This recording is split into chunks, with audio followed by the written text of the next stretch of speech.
All right, can you guys hear me now? Yeah. All right. I hope you heard some of the prayers, hopefully. All right, I want to say thankful for everybody being here. This is our fourth Sunday, so this is our discussion Sunday of the month. We talked about this before. We probably should have announced it again this morning, but I forgot. The first portion is supposed to be notes that you guys had from the reading that we've been doing together. So has anyone taken any notes from the reading? Any comments or questions? Yeah, absolutely. Perfect. Yes, ma'am. And we'll do this, I guess, before you start, Psych.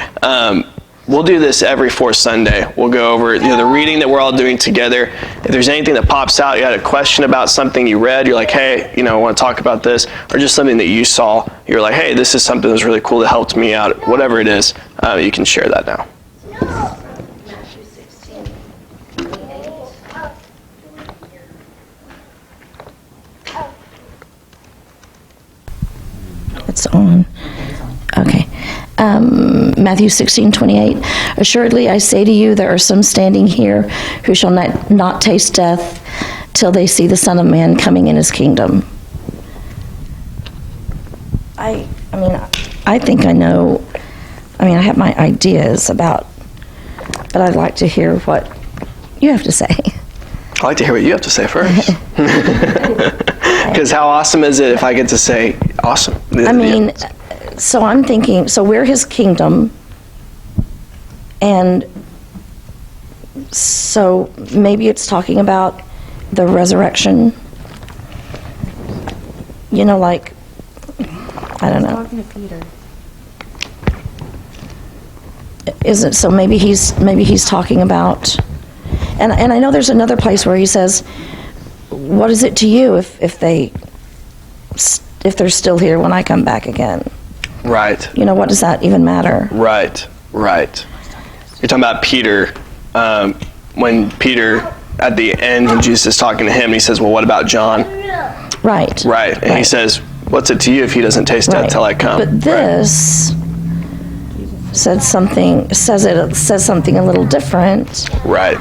And it also made me wonder, is this where some religions get that about some people still being alive after centuries? Yeah, I guess these are two different things. One is at the end of John, where you have that account. And John is careful to say, hey, this is where that rumor started. And he's like, it's a rumor. It's not actually what happened. And the Mormons believe that, for example, that John's still walking around on the earth, alive to this day. But this one I think is a little bit different. Tony, did you have something that you want to say? No. Okay. I think there's different ways you can look at it. The most typical explanation that I see is if you go to the next chapter, what immediately comes is the transfiguration. And they'll point to what he says. He's talking to his disciples, and he says, there are some standing here who will not taste death until they see the Son of Man coming in his kingdom. And the transfiguration, which is immediately after this, they see Jesus in his, transfigured form. They see him truly as he will be in the kingdom. So that's typically the way people look at this, because that is what immediately follows after this. Different passages, I think what happens is it's similar to some other passages. For example, it's similar to the passages where he talks about the destruction of Jerusalem, which we know takes place in AD 70. That is something that's similar, where he talks about this is something, pay attention for, you'll see it, all those things. But I think it's clearly not talking about the second coming destruction of the world, right? That just wouldn't fit. Right, it just doesn't fit. So then the question is, what is he talking about? I think the transfiguration is the most popular reason, because it's what immediately follows too, and it kind of makes sense. But I think even if you look at it as the kingdom, being the church established, the same could be said of that some are going to be alive then too. Awesome. All right. Any other things from the readings or any of that right now? Or even just comments on top of that if you want.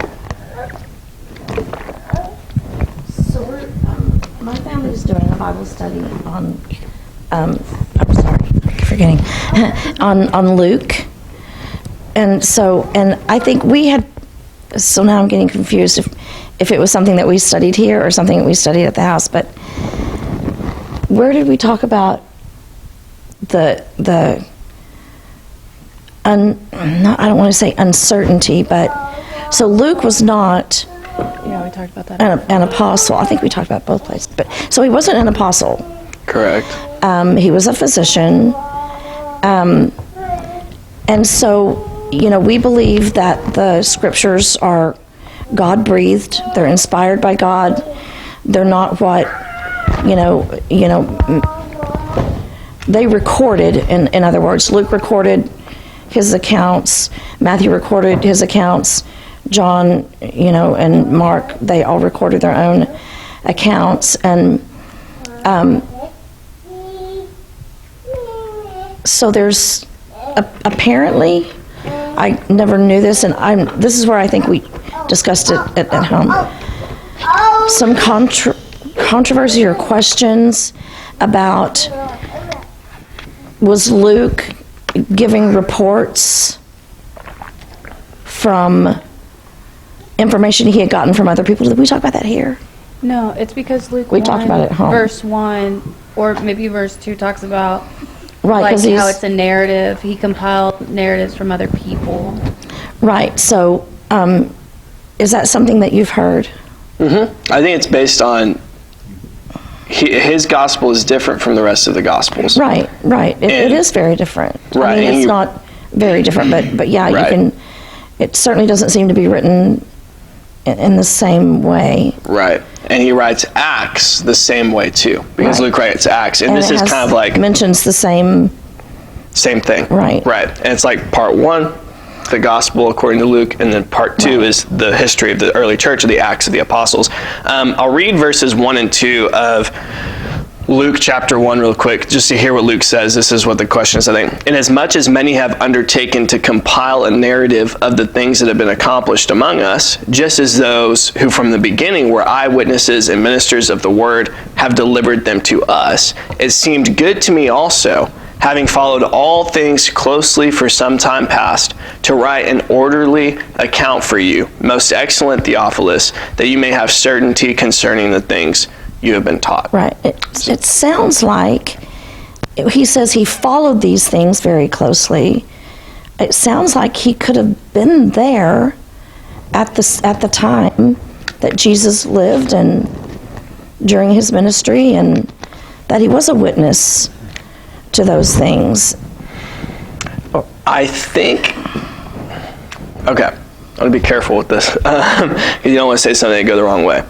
Notice the way he words these things.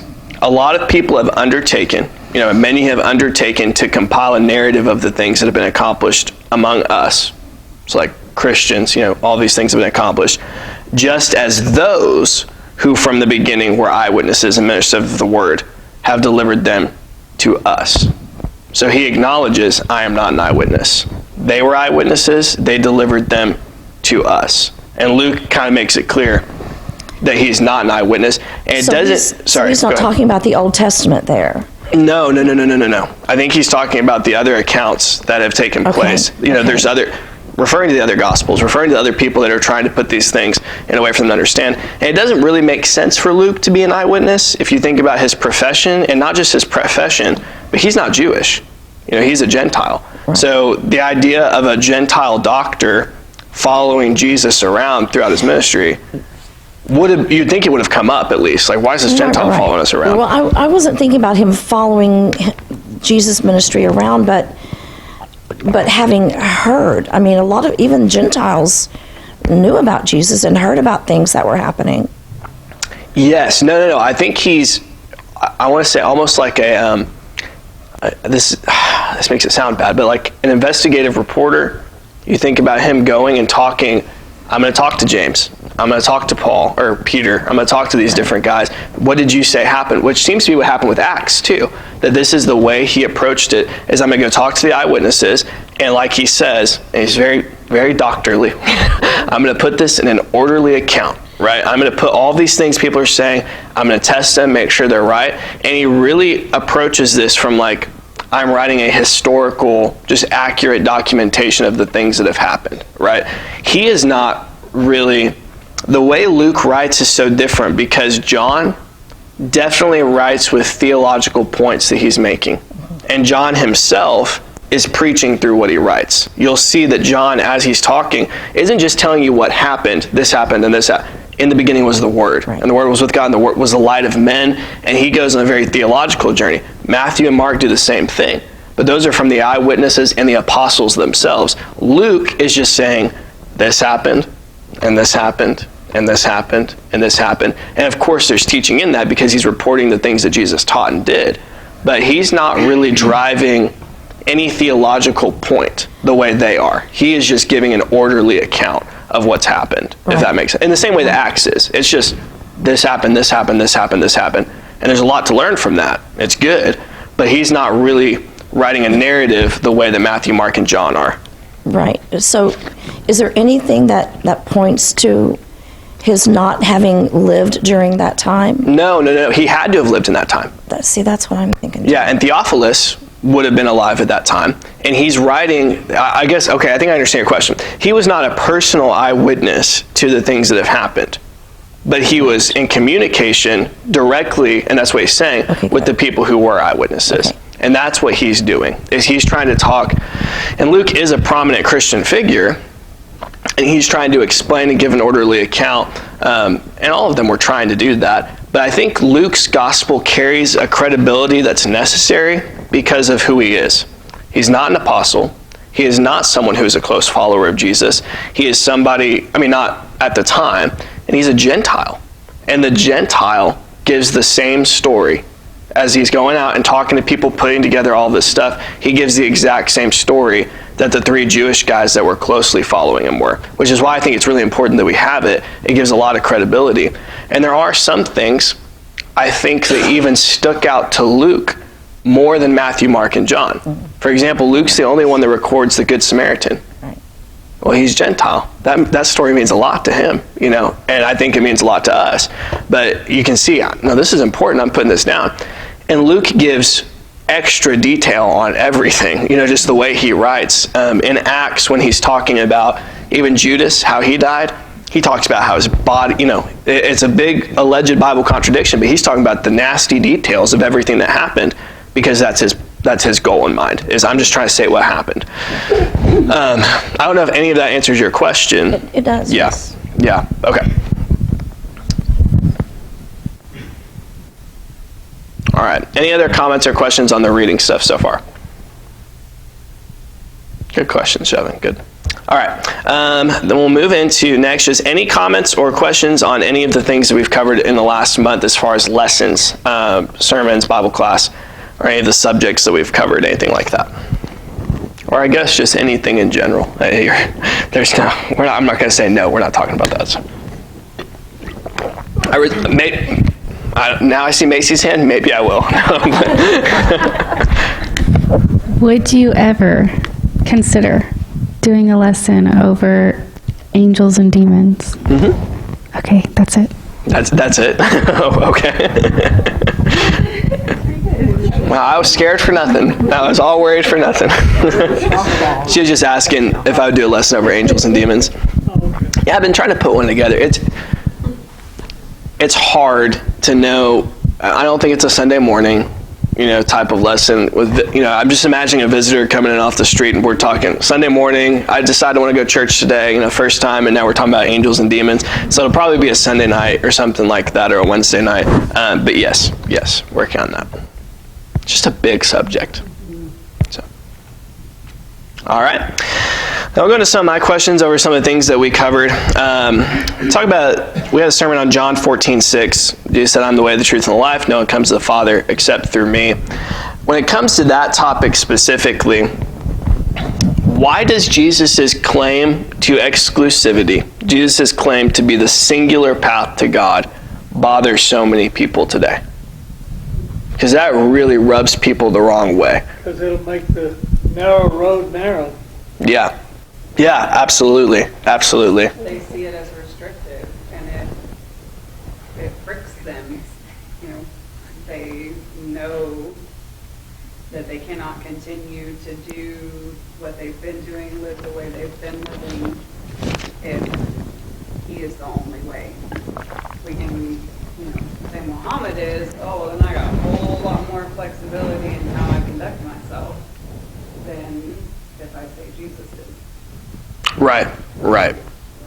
And of course, if other people say that's the way, what Muhammad said, that means Jesus would be lying.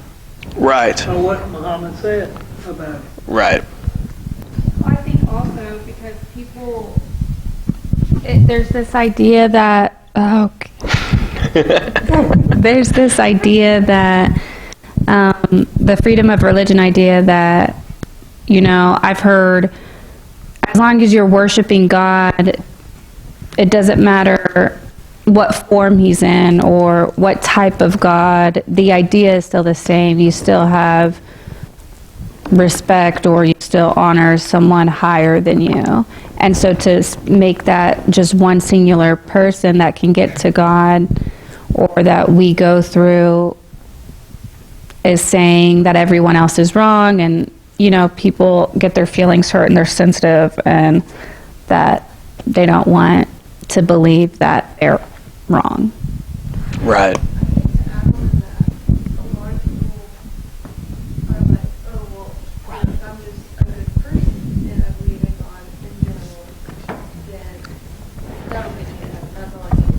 Right.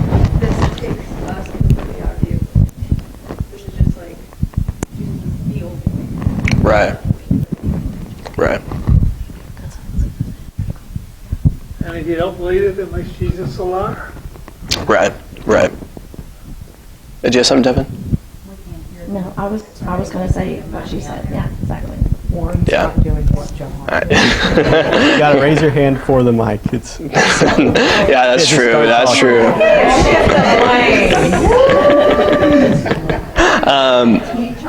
Yeah, I think you guys are exactly right. There's also this idea that all religions are basically the same. You'll hear people talk about that today. They're all going the same place. They're all generally teaching the same thing. Be nice to people, do good, all of that stuff. You can choose Right. which way you get to heaven. Right, right. And the only thing I'd say to that is if it's disrespectful to, one, the founders of the religions to say that because they would not agree. Muhammad would not agree that he's the same thing as Joseph Smith, would not agree that he's the same thing as what we teach, would not be the same as any of these. It's when you it's kind of like you make everything so vague that it's meaningless. And you say, what is religion about? They'll say, being good to people and worshiping a power higher than yourself. And when you make it that vague, you're like, yeah, I guess. But when you actually get to the actual details of how it lived out, and especially when it comes to who Jesus is, they're obviously not the same. They're obviously so different as far as those are concerned.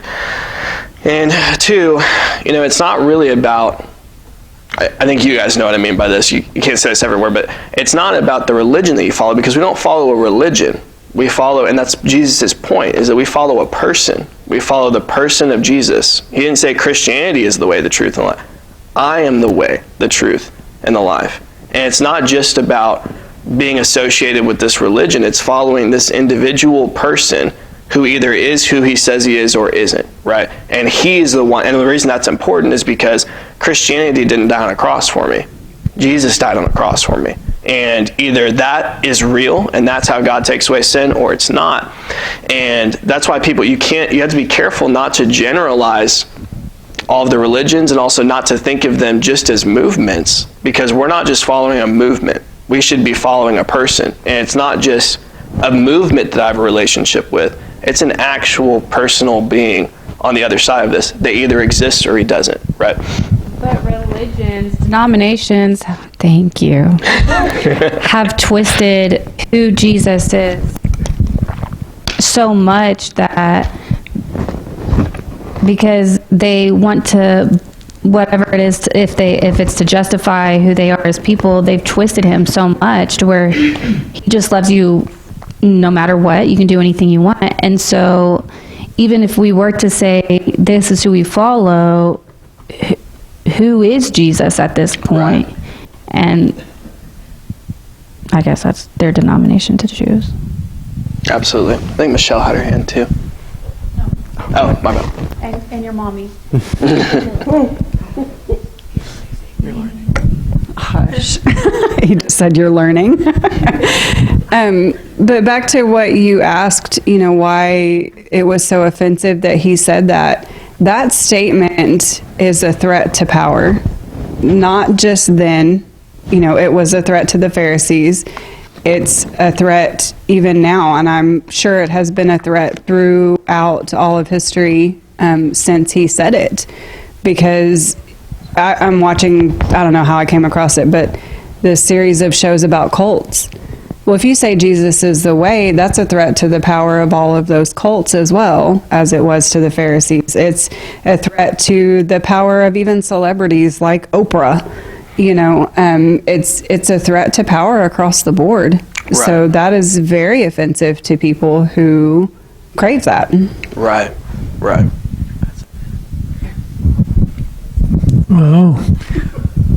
Well, one main thing to remember is you're offending these people for sure by telling them the real truth that Jesus is not only a man, he's God. Right. And they don't want to accept that for Right. sure. Absolutely. I think another big part of it is acceptance is seen as a part of love. And when Jesus says, I'm the way, the truth, and the life, or as Tony mentioned earlier, Jesus says the path to heaven is narrow and few find it, right? That's exclusive. That's not the majority. That's restrictive. And for the way our culture describes love as acceptance and tolerance, that doesn't fit with that. So they have this kind of like, it's like a contradiction in their head that God is loving. And they think that means, it's like when we say love, we're not saying the same thing they're saying, right? Like we don't mean the same thing. We may be saying the same word, but they have a different idea of love than we have of love. And when they hear that God is love and Jesus is love and all those things, they assume, well, Jesus is acceptance and tolerance. So when Jesus says, I'm the way, the truth, and the life, and no one comes to the Father but through me, and the path is narrow and few find it, that seems to contradict what they believe. And it's really just a truth claim. It's not a mean claim. It's not as if God wants few to find it. It's not as if that's his desire. But people kind of, given their description of love and the way we define love now, see that as an issue. How can you be both of these things at the same time? And it really, almost no matter how gently you say it, if you say like, no, Muhammad is not the way to God. If you're Islamic, if you're a Muslim, you are going to hell, you're in trouble. No matter how politely or gently you say that, oh, you're a bigot. Oh, you're a jerk. Like, oh, you're so arrogant. You think you know what I mean? And you're right and they're wrong. They're a nice person. They give to charity, and all those things. And it's just an emotional, you're just thinking emotionally about the subject, and that's really hard. But we kind of do that a lot these days, is think emotionally rather than logically about things.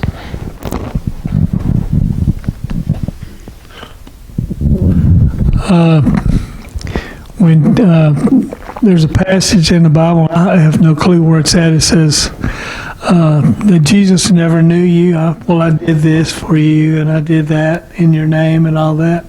I don't know where that's at, but that would really offend people there. I mean, Right. if you read that to anybody with that same attitude, that would really be as strong as it can get. You know which passage I'm talking about? I know which passage. Do y'all know off the top of your head? Many will say to me, Lord, Lord, and he'll say, depart from me, I never knew you. Look at this. What a great era we live in. Put on Jesus, I'm check. 7:22 through 23. Boom. There we go. Okay, move on to the next topic. We talked about hell and the prosperity gospel and those things on Wednesday night. I want to talk about that briefly. The prosperity gospel, when we think of the prosperity gospel, first of all, does everybody know what I'm talking about? Okay. Basically, if you follow God and do... What was that? It was a Sunday night. Yeah, if we do the prosperity gospel, is basically saying, if I follow God and do all the things and do all the things I'm supposed to, he's going to make me rich, right? And I'm going to get a Corvette and all those things. Yeah. Give you 10%. Yeah, you do all the right things, God's going to take care of you like that, right? Name it and claim it, all that stuff, right? And typically we think of guys like Joel Osteen, right? We think of those like mega guys, those guys on TV. They're like, "I'll pray for you, but send me $20," you know, and all that kind of stuff. But I think there are sometimes these things can slip even into the church where people really get upset when they're like, "I'm doing things right. I don't understand why my life is hard." And even if it's not the full-on prosperity gospel, we wouldn't say it in the same words. Sometimes we have this expectation that, man, if I'm following God and doing things right, shouldn't He be helping me out? You know, and shouldn't He be, giving me financial blessings? And we talked a little bit about that, how all of the followers of Jesus and Jesus Himself were poor, when they were on this earth. So clearly that's not the case. But I wanted to ask you guys, why do you think so many people fall victim to the prosperity gospel? Why do you think so many people believe that?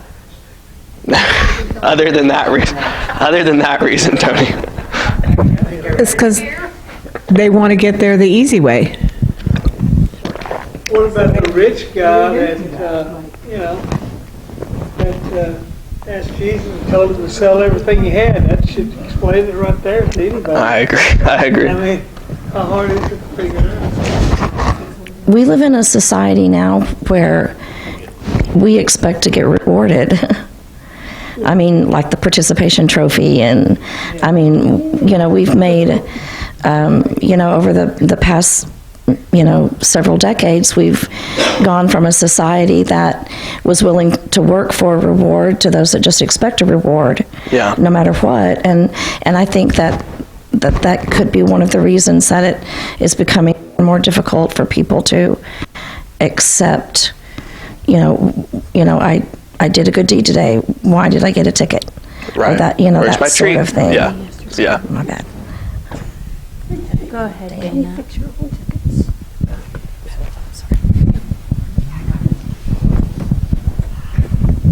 And kind of along the same lines as what Jevin said, it goes against what I feel is ingrained in us.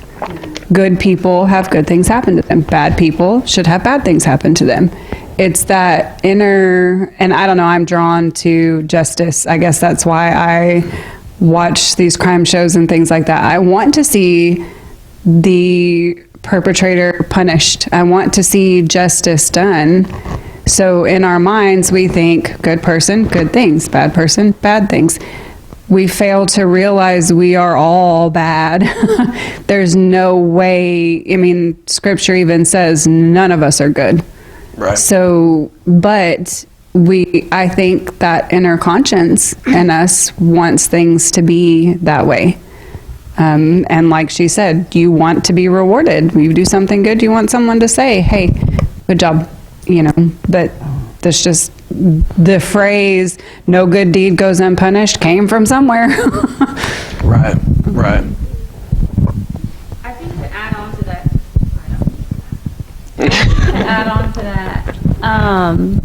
it is frustrating to see that you're a decent human and doing good things, and you're not, all these bad things keep happening to you, but then you see people who are just trash human beings, and they are getting quote unquote rewarded for stuff, and it is frustrating. Like, you want your reward. Like, why am I continuing being punished? Where's the prosperity in it? And then kind of breaks you down a little bit. But not me. Don't worry, guys. But it's the encouraging thing to me is that if you take the time, it's not that hard to really explain it to someone, because I explained it to my 4-year-old grandson. I had told him, he was questioning, about putting money in the plate. And I was saying, well, when we do good things, God blesses us. And he wanted to know where that blessing was. He put money in the plate, so where's the blessing? And I explained to him that blessings come in all forms. We often expect to be rewarded in the same fashion that we did a good deed or whatever. We help someone in this way, so we expect then to have, an equal type of reward. Right. And we forget about God rewards us every day, and not often not often, but people don't often think of it as being a reward. But, the blessings that he just showers on us, my goodness, if we just took a moment, like I took time to explain it to my grandson, he was just amazed at all the blessings he had in his life. And he wanted to put stuff in that plate every Sunday because he thought about all the cool stuff. And he said, he'd put money in the plate, and then he would talk about how he had a steam engine. Not he wanted a steam engine, he had one. That was his blessing. And so, if sometimes it's just a matter of explaining it and people taking the time to accept it. Every day you're with me, you're a blessing, Mom. Thank you, baby.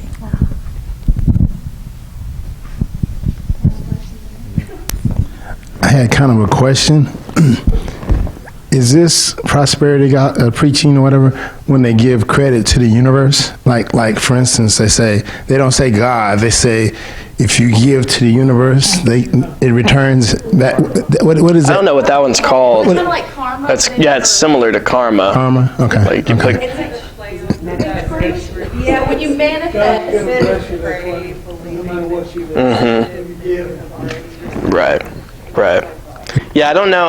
Well, at least I know that is a thing. I don't remember what the name is for that. It's similar, like they're saying to karma. I'm talking about people who say, God, okay, you do this, God's going to bless you financially. Okay. You follow him, you do things right.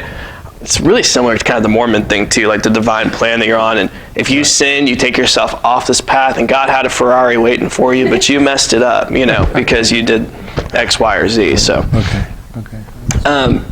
Tracy. When we were talking about like wanting to see justice and good deeds and all this, how I used to explain it to Madison, and I don't know if this was the correct way to do it, but when she was younger and she'd say, well, my friends do this, or celebrities do this, and they have all this money, and bad people win the life. And I said, what you have to look at is that Satan's not worried about those people. So he's just out throwing out Powerball, and because he's got them already. But why you are, have to struggle is because he's trying to get you to turn your back on God. He is trying to win you because what you have is valuable. He doesn't value those other people because he's already got them. Right. And that's so true. And then you see that in the story of Job.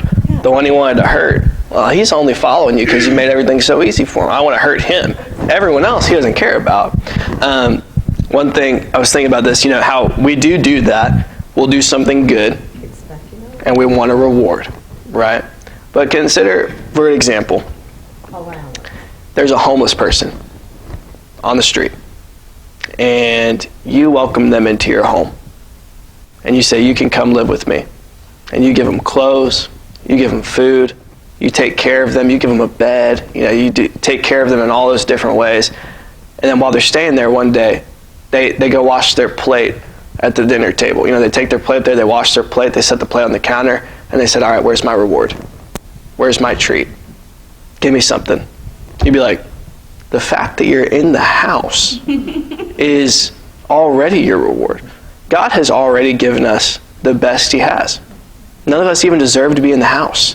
And we do something so minor after he's given us everything. We're like, God, where's my reward? Like, I paid you in advance. I gave you everything I had to give you already, and you still want more? And what's crazy is he does give us more, but he says to store up your treasures in heaven, where rust and moths don't destroy, right? Or the Roth IRA, I don't know. Where those things don't destroy. And it's not like he didn't tell us that we weren't going to struggle. Right. He told us we would. Absolutely. So why are we not expecting that? Absolutely. I think that's when we need to really, when it comes to new converts, thank you, my arm hurts, you can hold it. When it comes to like new converts, like all the new people that have been baptized, I think it's important to help them understand that, this is a time when Satan's going to come after you because he wants you now. Right. He wants you back. Yeah. Absolutely. While you're walking down, I think another thing, most of the time we believe the thing that we want to be true, It's like, it's not really sometimes based on what is true. It's not always based on what the Bible says. It's, oh, that sounds nice. If I'm a Christian, life's going to get easier. I would love to be financially blessed. Wouldn't y'all? Would anybody say no to increasing financial blessings in their life? No, we'd all say yes. Even though we recognize the dangers of wealth, we all still, I won't say all, maybe there are some wise people that be like, no, you know what, I'm good. But I think most of us would say yes, please, please, please. And when that's what you want to believe, and somebody's telling you that's what the Bible says, that's really easy. You're like, okay, great. I already wanted to believe that. It's kind of like when somebody goes and tells like a very feminist Christian, the Bible doesn't say women can't teach or exercise authority. No, you're not understanding. It's cultural. And you say, well, I already wanted to believe that. And now it's really easy because you're just telling me what I wanted to hear. So it's really difficult when it's something you want to hear to not believe that, especially when somebody is telling you the thing you want to hear is from God. So that's really difficult.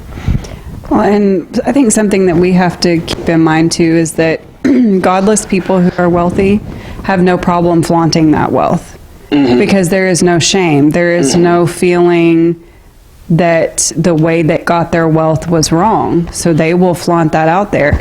However, people who are wealthy, who are Christians, know that that's wrong, that should not be done, that you just have that feeling like people shouldn't know by looking at you or by how you act or by what you do that you are wealthy.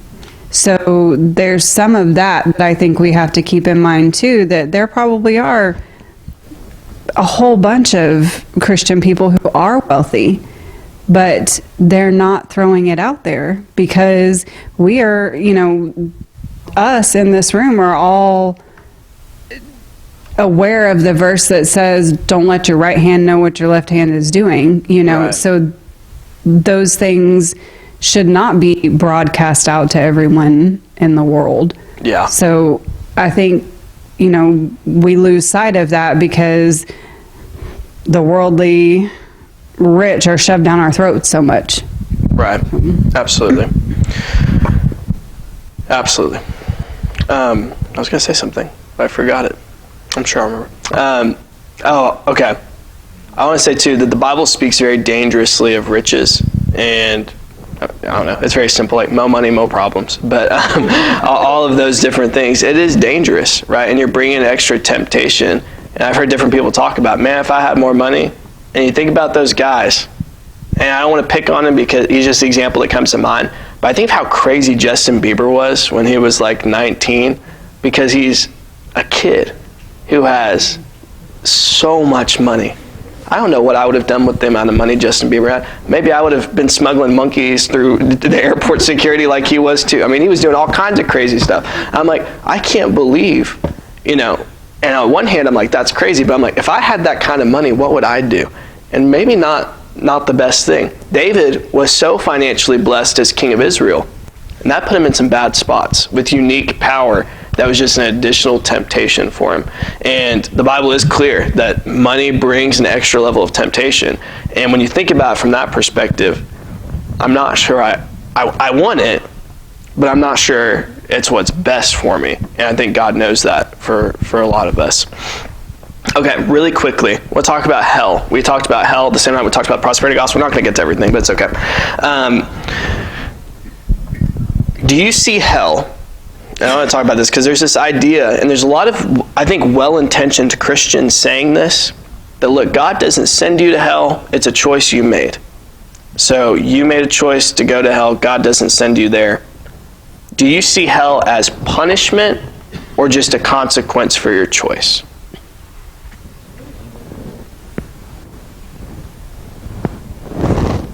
It's kind of both.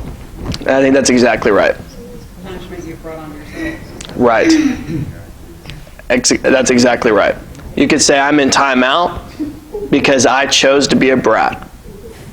But who sent me to timeout? Mom. I can't say I put myself in timeout because guess what? I wouldn't put myself in timeout. No kid has ever put themselves in timeout. At the end of the day, it's my choice that made it happen, but God is the one sending. And Jesus makes that very clear, that he will separate the sheep from the goats, and he will send some to life, and he will send some to punishment. And I think it does confuse people a little bit. You just have to be careful when you're talking about it with someone, because you don't want to make it seem as if God is a third-party observer that's like, I wish I could do something, but you chose this. No, this is God actively involved, punishing you for sin, because he is the righteous judge. So it is a consequence of your choice, but it is still God punishing you because of what happened. So think about it with both. And then I'm just out of curiosity, how many of you guys struggle with the idea of God being good and loving and hell existing? Or have you ever struggled with that or thought through that? It's really interesting, because for people that don't grow up in church, that is, outside of suffering, their biggest issue that they have with God, and how can God send someone to hell? Why would God create me knowing that I would choose to reject him? Why couldn't he have just not created me? And it's a difficult thing for people, but it's something I noticed because I struggle with it later in life. I didn't even think about it growing up, because I'm like, no, we deserve to go to hell because of what we've done. But when you don't grow up hearing about sin and the consequence, and you just hear God loves you but he's sending you to hell without all the background information, that's scary, and that's hard, and it really is a challenging thing for people to wrap their mind around. So I was just curious if that was something, because I kind of share with you guys, I didn't struggle with it that much when I was younger. It was only when you're hearing other people talk about it, they're like, okay, I really see where you're coming from, I guess, if I came from that background. I don't know that I struggle with it, but You got a workout tonight. I feel like, I mean, if as a parent, if you want your children to grow up the right way, the best way, God's way, you're going to punish them when they do wrong. You're going to discipline them. If you just said to them, well, if you do these things, you won't get a reward, but you let them know, if you do these things, you will be punished. It's going to be this consequence. And, I feel like for us to make the best choices that equal, God granting us, the gift of heaven, he had to tell us. He had to tell us, this is the way you do things to get to me. And if you don't, there will be, weeping and gnashing of teeth. It's going to be rough. Right. He didn't just say you won't get to me. Right. He had to tell us what the punishment was. And loving parents do that to their children. Mm-hmm. And so I think that, and then they follow through on it. Right. Yeah. If some people, and I know some people think he says that to scare us. He's not really gonna. There's no way a loving God would really send. I've heard people say or maybe that, yeah. maybe just a short while, and then we'll all, join him in heaven after we say we're Right. sorry for that. Right. People have all kinds of ideas, but whatever happens beyond, God saying sorry that you didn't obey, we don't know, but we do know that he told us, and I feel like he did that because he loved us. That Right. gave us power then to make the right choices. It didn't empower us to do bad. It empowered us to do good. Absolutely. Yeah, I think you're exactly right. I think the threat of hell and the reality of hell makes you take it seriously in a way that you wouldn't. And I think more people will go, this is the way I think about it, that God wanted the maximum amount of people to be saved. And when hell exists, that will cause more people to take it seriously and more people to be saved. Because it gives me a reason. I have to figure this out. It's not like I die and nothing happens. Like, there is a consequence. So it makes me take it seriously. And I was listening to a guy, George, this week talk about that, how what moved him to take it seriously was not God's love, was not God's patience, was not God's kindness. He said, I was scared of hell. And because I was scared of hell, and I didn't want to go to hell, I had to look into it to figure it out. And that's true, because you're not going to do what your parents say if there's never any discipline, right? And that threat of discipline makes you take it seriously. And then I think Proverbs says the same thing. The beginning of wisdom is fear of the Lord. There has to be something that makes me take it seriously. And I think that's it. And then the only other thing I'll say, and I'll turn it over to Tony real quick, is I struggle with hell. I do struggle with hell. I struggle with the idea of someone, I get the discipline thing. You discipline your children, but ultimately that's so they can be made better in the end. I struggle with it afterwards when there is no benefit for them for eternity. I do struggle with that. That's hard for me, but I'm a sinner. I'm a human. And I'm imagining myself in that situation that doesn't make me feel good. And I know that I have a warped perspective because of that. But what scares me even more is the idea of there not being a hell. That God doesn't care. That God is not righteous. And I think if hell did not exist at all, then the God of the Bible couldn't be true, because he claims he is the righteous judge. And my forgiveness and my salvation is based on that fact that he is a righteous judge. If hell didn't exist, he's not a righteous judge. And am I forgiven? Because he's not righteous if he just overlooks everything, right? So the alternative is also very scary. And like we said, we don't know exactly how all those things play out, like you said, and that's above our pay grade, thankfully. That's for God to figure out. But yeah, there is a lot of levels to it. I already forgot what I was going to tell you. I'm so sorry. No, not really. You'll think of something. I'm just joking. No. Really and truly, to sum it up, usually all you got to do is say that if you believe that God's not going to really punish us, you're saying that he's a liar. And I know in the Bible somewhere it says he's not a liar. I don't know where or the verse, but I know that's what it says. Right. Absolutely. All right. Any comments or questions? Any last comments or questions, I should say? Yeah. Quick comment. Yeah. When you stop, you're really saying, how long is forever and ever going to be? There's not going to be an end to that. So that should scare anybody. It doesn't say like, well, you're going to be there for a few years and then it's going to be okay. They're going to send you back to heaven. It says forever and ever. Right. And when you stop and think about how long ever and ever is, there's no ending. Right. Right. Thank you. Just hope his mercy is really good. Yeah, and we talked about some of the things with hell. Real quick, we talked about how it may not be that you're punished just for the sins here. There's no passage that says you stop sinning in hell. So it could be that you continue to sin in hell and continue to incur more judgment and more punishment for longer and longer because you keep sinning. And there's right. So there's so many things we just don't know. But we know that God is good. We know that God is just, and he's going to work it out. Wait a minute, I changed my mind. So that kind of makes me think then that we could get out of hell? Oh, no. I don't want to say it that way. My bad. No, but when you say continued, if there's continued judgment, it seems like at some point there would also be continued.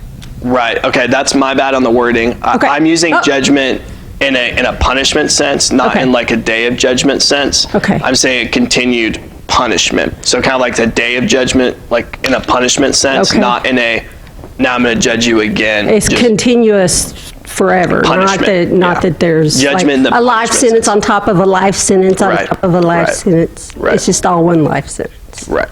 Okay. Right. Gotcha. Right. Good clarification. Thank you. didn't want to accidentally teach heresy. So, all right. Well, we'll have a prayer real quick and then we'll close.